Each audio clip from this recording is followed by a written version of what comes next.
Assalamualaikum warahmatullahi wabarakatuh. Yang terhormat dosen pengampu Psikologi Sosial 2, Ibu Syarifah Faradina dan teman-teman seperjuangan. Kami dari kelompok 7 akan mempresentasikan hasil diskusi kami. Sebelum itu, saya akan memperkenalkan anggota dari kelompok 7. Yang pertama ada Adelia Husnaini Zain, yang kedua ada Dwi Aprilida, yang ketiga ada Nur Anissa, yang keempat ada Raja Syahla Medina, dan yang terakhir ada Tua Anissa. Selanjutnya, saya akan membahas tentang sinopsis film. Di sini kami mengangkat film yang berjudul Miracle in Cell Number 7. Film ini itu berdasarkan kisah nyata yang terjadi di Korea Selatan pada tahun 1972. Film ini itu menceritakan tentang seorang ayah yang memiliki keterbelakangan mental yang bernama Yonggo yang tinggal bersama dengan putrinya yang bernama Yesung yang masih berusia 6 tahun. Setiap hari, ia dan anaknya selalu mendatangi toko tas untuk melihat tas yang diinginkan anaknya, yaitu tas Sailor Moon. Nah, konflik dalam film ini itu muncul saat sang ayah ingin menepati janjinya untuk membelikan tas Sailor Moon tersebut. Tetapi tepat di hari itu, tas yang mereka selama ini lihat itu sudah dibeli oleh seorang putri dari anak komisaris polisi. Dan di sini sang ayah memohon kepada komisaris polisi tersebut untuk mau memberikan tasnya kepada anaknya, tetapi usahanya itu hanya sia-sia. Lalu beberapa hari kemudian, di saat Yonggo sedang beristirahat, putri dari seorang komisaris polisi ini menghampirinya dan ia ingin memberitahukan tempat yang menjual tas Sailor Moon persis seperti yang dimilikinya tersebut kepada Yonggo. Tetapi di saat perjalanan, putri komisaris polisi tersebut tergelincir karena jalan yang licin. Dan ketika Yonggo ingin memberikan pertolongan pertama, ada wanita yang melihatnya dan mengira kalau Yonggo melakukan pembunuhan dan kekerasan seksual. Dan anak dari komisaris polisi tersebut tewas di tempat dan Yonggo menjadi tersangka utamanya. Lalu di sini saya akan menjelaskan apa itu prasangka menurut para ahli. Menurut Baron dan Birney 2004, prasangka adalah sikap negatif terhadap anggota kelompok tertentu.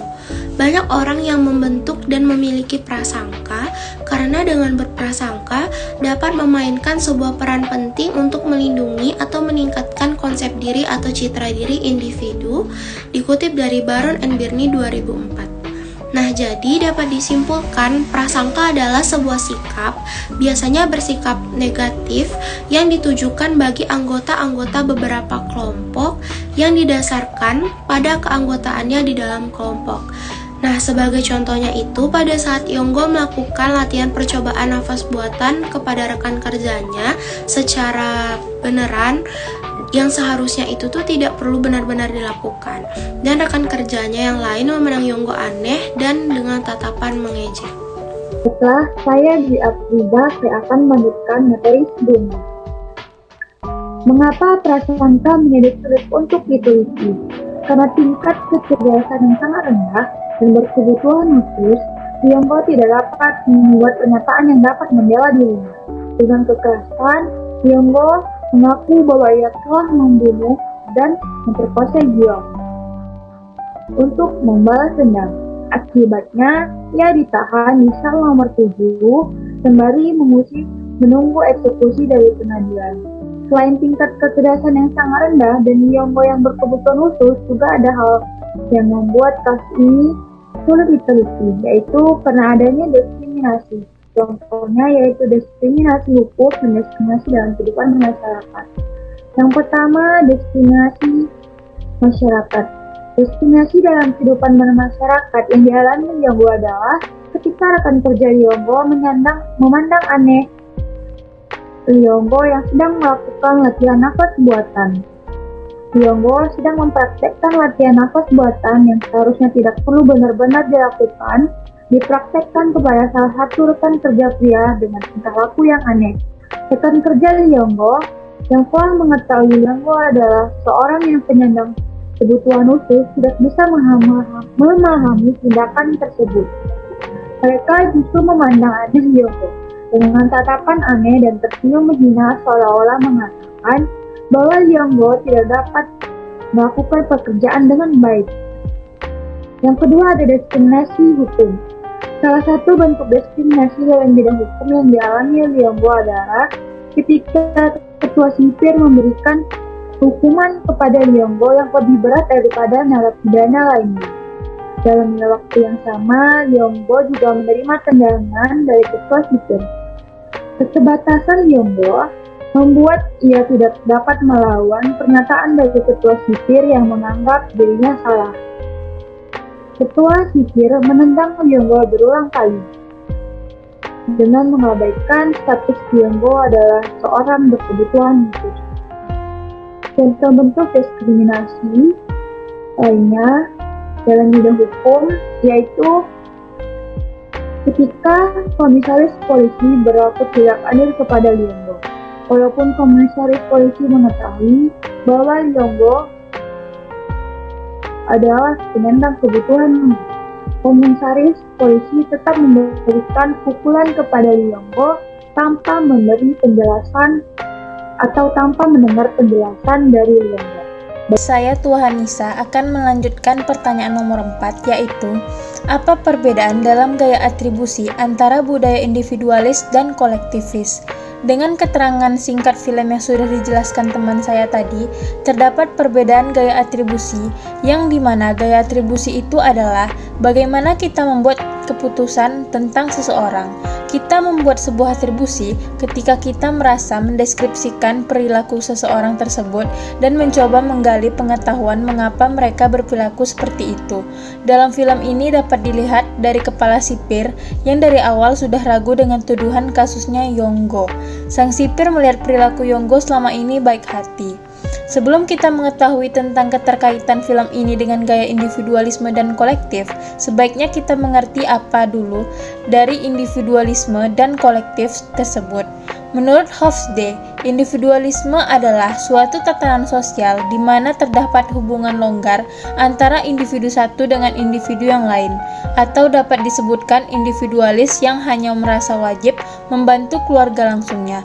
Dalam masyarakat kolektif, seseorang merasa wajib membantu keluarga luas, kerabat jauh, bahkan teman sekampungnya yang masih pengangguran dan dicarikan pekerjaan meskipun pekerjaan tersebut tidak sesuai dengan keahliannya. Dalam masyarakat kolektivis tidaklah diterima bila seseorang anggotanya kaya raya, sementara anggota lainnya kekurangan.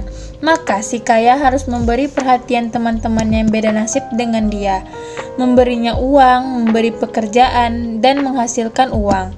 Hofstede juga menjelaskan bahwa kolektivisme adalah suatu tatanan sosial di mana hubungan yang kuat antara individu satu dengan individu yang lain.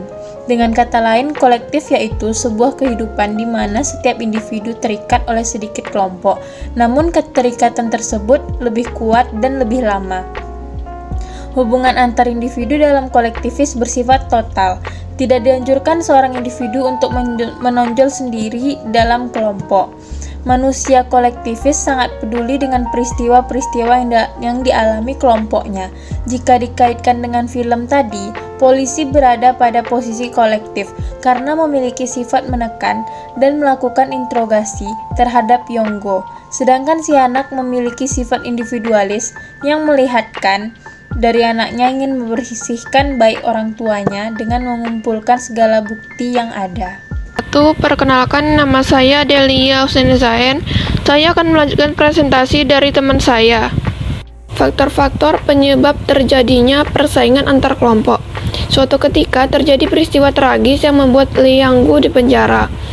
Peristiwa tragis itu diawali ketika Yesang sangat tertarik dengan tas kuning bergambar Sailor Moon di sebuah toko.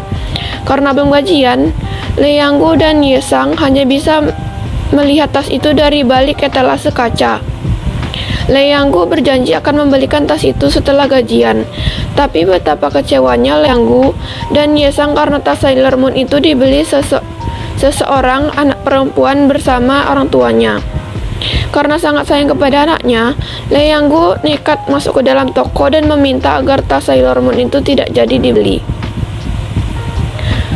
Tapi malang sekali, ayah dari anak pembeli tas itu adalah seorang komisaris jenderal kepolisian yang sombong dan langsung memukuli Lee Yang-gu. Walaupun Lee Yang-gu dan Ye Sang gagal mendapatkan tas Sailor Moon itu, tapi Lee Yang-gu tetap berjanji akan membalikan tas Sailor Moon itu setelah gajian nanti. Anak komisaris jenderal polisi yang bernama Ji Young ternyata baik hati. Setelah Lee Yang-gu gajian, Ji Young menemui Lee Yang-gu dan menunjukkan toko lain yang juga menjual tas Sailor Moon. Tapi disinilah awalnya petaka karena di perjalanan, Ji Young terpeleset dan meninggal dunia. Lee Yang-gu dituduh membunuh Ji Young karena kening Ji Young terluka dan di samping kepalanya ada batu bata sehingga Lee Yang-gu dituduh memukul kepala Ji Young dengan batu bata. Padahal batu bata itu jatuh dengan sendirinya di kepala Ji Young ketika terjatuh. Lebih parahnya lagi, sesuai dengan pelajaran yang diterima Lee Yang-gu ketika menjalani pelatihan sebagai tukang parkir, cara menyelamatkan orang yang pingsan adalah membuka celah agar melancarkan peredaran darah, kemudian memberi pernafasan buatan dari mulut ke mulut. Karena itulah, Lee Yang-gu dituduh selain membunuh juga memperkosa Ji Young. Karena kecerdasannya sangat rendah, Lee Yang-gu tidak bisa membuat pernyataan yang bisa membela dirinya. Lebih celaka lagi, ayah Ji Young ternyata bukan hanya seorang komisaris jenderal polisi yang sombong, tapi juga jahat dan kejam. Dengan kekerasan, ayah Ji Young memaksa Lee Yang-gu untuk mengaku bahwa ia memang telah membunuh dan memperkosa Ji Young untuk balas dendam karena pernah dipukuli di toko. Komisaris jenderal itu mengancam akan membunuh Ye Sung jika Lee Yang-gu tidak menuruti perintahnya. Karena sangat sayang pada Ye Sang, Lee Yang-gu terpaksa menuruti perintah ayah Ji Young, walaupun akibatnya di pengadilan ia divonis hukuman mati. Untuk menunggu eksekusi hukuman mati, Lee Yang-gu dipenjara di kamar sel nomor 7 yang merupakan penjara untuk narapidana berbahaya dengan pengamanan yang sangat ketat. Selama Lee Yang-gu di penjara, Ye Sang dititipkan di panti asuhan. Bentuk diskriminasi terhadap tokoh utama penyandang kebutuhan khusus dalam film Miracle in Cell nomor 7, yaitu Lee Yang-gu. Bentuk diskriminasi yang dialami Lee Yang-gu dalam film tersebut merupakan bentuk diskriminasi yang disertai berbagai perlakuan tidak adil yang menyimpang dari normal sosial kemanusiaan yang dapat dinilai sebagai kekerasan. Bentuk-bentuk diskriminasi tersebut membawa dampak adanya perlakuan-perlakuan tidak adil terhadap Lee Yang-gu. Bentuk diskriminasi tersebut dianalisis menggunakan 3 teori untuk diskriminasi Neumann, yaitu diskriminasi fisik, verbal, dan pengeluaran. Salah satu contoh bentuk diskriminasi dalam kehidupan bermasyarakat yang dialami Lee Yang-gu adalah ketika Lee Yang-gu dituduh membunuh Ji Young karena kening Ji Young terluka dan di samping kepalanya ada batu bata, sehingga Lee Yang-gu dituduh memukul kepala Ji Young dengan batu, padahal batu bata itu jatuh dengan sendirinya di kepala Ji Young. Secara tidak langsung, hal ini digolongkan menjadi diskriminasi verbal. Bentuk diskriminasi lainnya adalah bentuk diskriminasi dalam bidang hukum. Salah satu contoh bentuk diskriminasi dalam bidang hukum yang dialami Lee Yang-gu adalah ketika Lee Yang-gu terpaksa menuruti perintah ayah Ji Young, walaupun akibatnya di pengadilan ia divonis hukuman mati. Sebelum Lee Yang-gu divonis hukuman mati, ketua komisaris menggunakan kekerasan dan memaksa Lee Yang-gu untuk mengaku bahwa ia memang telah membunuh dan memperkosa Ji Young untuk balas dendam karena pernah dipukuli di toko. Ayah Ji Young itu mengancam akan membunuh Ye Sang jika Lee Yang-gu tidak menuruti perintahnya. Hal ini termasuk diskriminasi fisik, karena ketua komisaris memukul Lee Yang-gu di toko dan memaksa Lee Yang-gu untuk mengaku bahwa ia telah membunuh dan memperkosa Ji Young untuk balas dendam. Nah, jika kita lihat isu yang berkaitan dengan subprasangka pada permasalahan masyarakat sosial pada saat ini, karena terjadinya diskriminasi terhadap masyarakat pun beranggapan penyandang disabilitas itu adalah orang yang lemah, dan mereka pun membedakan secara sengaja orang yang mengalami keterbatasan fisik, mental, sensorik, dan intelektual. Bahkan, terkadang pun tidak adanya sarana dan prasarana bagi penyandang disabilitas di fasilitas umum yang kita jumpai. Sekian presentasi dari kelompok 7. Apabila ada kesalahan mohon dimaafkan. Assalamualaikum warahmatullahi wabarakatuh.